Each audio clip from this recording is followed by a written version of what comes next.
Finally বন্ধুরা, finally একবারে wildness. আমি সামনেতে যাচ্ছি না, একটু ভয়ও লাগছে। আর এ পাশ থেকে তো একদম নিচে খাত, কখন মেঘ থেকে সূর্যটা বেরোবে সেই আশাতেই রয়েছি। এটা 2 বি পয়েন্ট। দেখাচ্ছি অসাধারণ পরিদৃশ্য বন্ধুরা।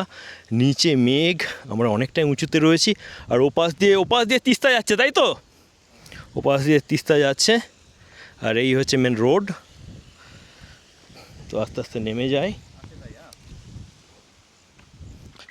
একটা ঝোড়ো হাওয়া আপনাদেরকে দেখাচ্ছি, দেখতে পাচ্ছেন মেঘগুলো ভেসে যাচ্ছে। তো আস্তে আস্তে নিচের দিকে নেমে যায়।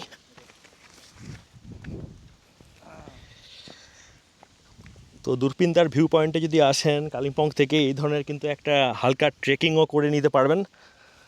আমার তো খুবই ভালো লাগে এই ধরনের বন্যতা। এই দেখুন যাচ্ছি, একবারে ওয়াইল্ডনেস। আর যার জন্যই এইসব পয়েন্টে আসা, এক্সপ্লোর করা। আর সত্যিকারেরই বেশি কনজেস্টেড এরিয়া আমার ভালো লাগে না, যার জন্যই দার্জিলিং ছেড়ে একটা দিনের জন্য চলে এলাম কালিম্পংয়েতে। আমার আঙুলের সোজা ওই দেখুন, ওখানে দেখা যাচ্ছে তিস্তা রিভার। মেঘগুলো অনেক নিচে, আমরা অনেকটা ওপরে রয়েছি। সত্যি আমাদের আরও আরও আরও এক্সপ্লোর করতে পারবো যদি ভগবানের কৃপায় একবার সূর্যটা ক্লিয়ারলি বেরিয়ে যায়। দেখা যাক, স্টে করছি তো, খুব আশায় রয়েছি।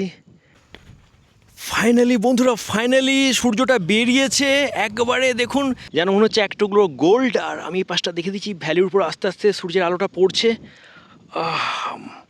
মাইটি দূরপিনদার, অসাধারণ ভিউ। বন্ধুরা কেমন লাগছে অবশ্যই কমেন্টে জানাবেন।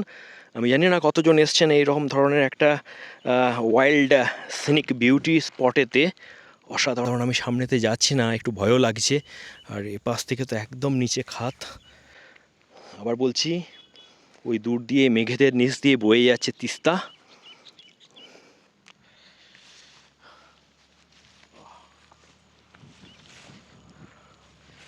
ফাইনালি এরকম একটা জায়গায় এসে আমার কাঞ্চনজঙ্ঘা না দেখার দুঃখটা কাটিয়ে উঠতে পেরেছি।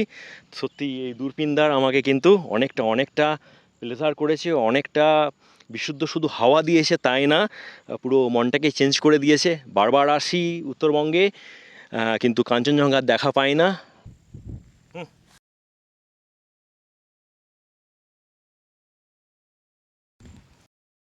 ভিউ পয়েন্ট থেকে আস্তে আস্তে আবার উপরে উঠে যাচ্ছি।